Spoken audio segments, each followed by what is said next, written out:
संसद के सदन में अखिलेश यादव ने मोदी सरकार की खोल दी पोल और एसआईआर की आड़ में छिपे हिडन एजेंडे को कर दिया उजागर। यूपी सरकार का जिक्र कर पर्दे के पीछे के खेल को सबके सामने कर दिया बेनकाब। अखिलेश यादव बोल रहे थे और सत्ताधारी बार बार छिड़ रहे थे। गुस्से में फिर नेताजी के लड़के ने वो बोल दिया जिसको बीजेपी वाले छुपा छुपा कर घूम रहे थे। अखिलेश यादव के इस खुलासे के बाद सदन से सड़क तक हंगामा बरपा। एसआईआर तो सिर्फ एक बहाना है, डिटेंशन सेंटर में लोगों को ले जाना है। एसआईआर के नाम पर एनआरसी का खेला जा रहा था खेल। सपा चीफ ने केंद्र सरकार की पोल खोल बना दी रेल। खुलासे के बाद से एक नई बहस छिड़ी, बीजेपी बुरी तरीके से घिरी।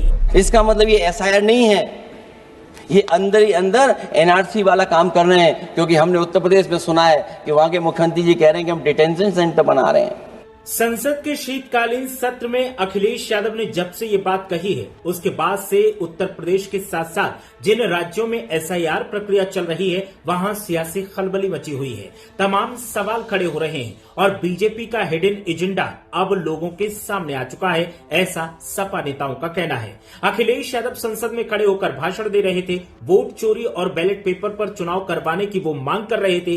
वोट चोरी पर कार्रवाई करने की मांग कर रहे थे कि इसी बीच बीजेपी के नेताओं ने हंगामा शुरू कर दिया। और जब बीजेपी नेताओं ने हंगामा किया तो नेताजी के लड़के को गुस्सा आया और गुस्से में नेताजी के लड़के ने उस राज का पर्दाफाश कर दिया जो राज बीजेपी छुपा कर रखना चाहती थी। एसआईआर प्रक्रिया के पीछे हिडन एजेंडा बीजेपी का क्या है, उसे वो बीजेपी नहीं उजागर करना चाहती थी। लेकिन अब समाजवादी पार्टी के नेताओं का दावा है कि वो अब उजागर हो चुका है और बीजेपी अब सबके सामने बेनकाब हो चुकी है। बीजेपी की दुखती रग पर अखिलेश यादव ने हाथ रखते हुए वो खुलासा कर दिया जिस खुलासे की उम्मीद बीजेपी को नहीं थी। सबको पता है कि जब एनआरसी सामने आया था तो तमाम सवाल खड़े हुए थे, तमाम विरोध प्रदर्शन हुए थे और बीजेपी को अपना फैसला ठंडे बस्ते में डालना पड़ा था। लेकिन अब एसआईआर प्रक्रिया चल रही है और सदन में एसआईआर को लेकर अखिलेश यादव बोल रहे थे। अखिलेश यादव के बीच में टोका टिप्पणी की गई तो अखिलेश यादव ने कहा कि एसआईआर के नाम पर एनआरसी किया जा रहा है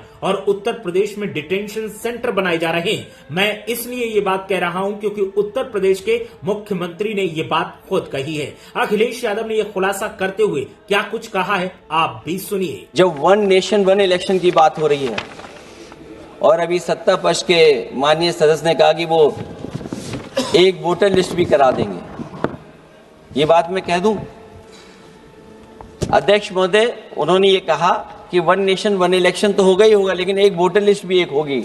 हमें उम्मीद है कि वोटर लिस्ट एक होगी और वोटर कार्ड ऐसा बने। अभी तक तो हम आधार कार्ड के लिए मांग करते थे।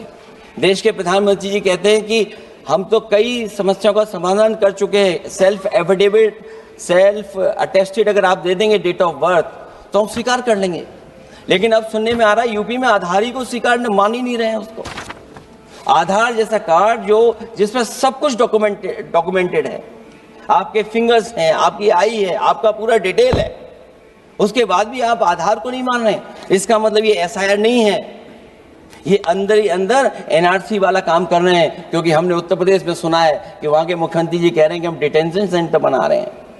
वही एसआईआर में जिसका नाम नहीं उसके लिए डिटेंशन सेंटर की जरूरत है। इसका मतलब अध्यक्ष महोदय, जो काम ये खुल के नहीं कर सकते थे एनआरसी, वो काम ये एसआईआर के बहाने कर रहे हैं। तभी ये कभी कभी कहते हैं घुसपैठियां हैं और डिटेंशन सेंटर बन रहे हैं। तो सुन लिया आपने, अखिलेश यादव का चौंकाने वाला ये बयान अब सोशल मीडिया के साथ साथ मेन स्ट्रीम मीडिया में भी बहस का मुद्दा बन गया है। सोशल मीडिया पर यूजर्स इसे शेयर करते हुए समाजवादी पार्टी के समर्थन में बात कर रहे हैं, लेकिन मेन स्ट्रीम मीडिया में इस बयान को लेकर सवाल खड़े किए जा रहे हैं। मेन स्ट्रीम मीडिया का कहना है कि अखिलेश यादव इस तरीके का बयान देकर सुर्खियों में आने की कोशिश कर रहे हैं, जबकि एसआईआर का एनआरसी से कोई लेना देना नहीं है। लेकिन सोशल मीडिया पर समाजवादी पार्टी के समर्थक और अखिलेश यादव के समर्थकों का कहना है कि अखिलेश यादव ने जो कहा है वो एकदम सही कहा है, क्योंकि जिस तरह से तमाम दस्तावेजों को नकारने का काम किया जा रहा है और जिस जल्दबाजी में एसआईआर की प्रक्रिया को अंजाम दिया जा रहा है, उसके पीछे कुछ न कुछ तो दाल में जरूर काला है और इसका खुलासा अब खुद अखिलेश यादव ने कर दिया है। एनआरसी के नाम पर जब अखिलेश यादव ने बयान दिया तो सदन में भी हंगामा देखने को मिला, लेकिन अखिलेश यादव ने कहा कि मैं ये दावे के साथ कह सकता हूं कि एसआईआर एसआईआर के नाम पर एनआरसी लागू किया जा रहा है, वरना उत्तर प्रदेश में डिटेंशन सेंटर क्यों बनाए जा रहे हैं और मुख्यमंत्री ऐसी बात क्यों कह रहे हैं। अखिलेश यादव ने जब से ये बयान दिया है उसके बाद से उत्तर प्रदेश के साथ साथ जिन राज्यों में एसआईआर चल रहा है, एसआईआर की प्रक्रिया हो रही है, उन राज्यों में भी अब सियासी खलबली मची हुई है और बीजेपी से इत्तेफाक रखने वाले तमाम सियासी दलों की तरफ से अब सवाल खड़े किए जा रहे हैं और हवाला अखिलेश यादव के बयान का दिया जा रहा है। देखना यह है कि अखिलेश यादव ने सदन में जो सियासी बम एसआईआर के बाद एनआरसी का नाम लेकर फोड़ा है, इस सियासी बम की गूंज कहां तक सुनाई देती है और इसका असर कहां तक दिखाई देता है। अखिलेश यादव ने खुलेआम बीजेपी को चैलेंज करते हुए और भी तमाम बातें कही, साथ ही कहा कि मैं सदन में खड़े होकर कह रहा हूं, जिन जिन लोकसभा सीटों पर समाजवादी पार्टी के सांसद जीत कर आए हैं, वहां बीजेपी एक सीट नहीं जीत पाएगी। ये कहते हुए अखिलेश यादव ने कैसे चुनौती दी, वो भी सुनिए। जितने भी बाई इलेक्शन हुए हैं वहां पर वोट चोरी अध्यक्ष नहीं हुई, वोट डकैती हुई है।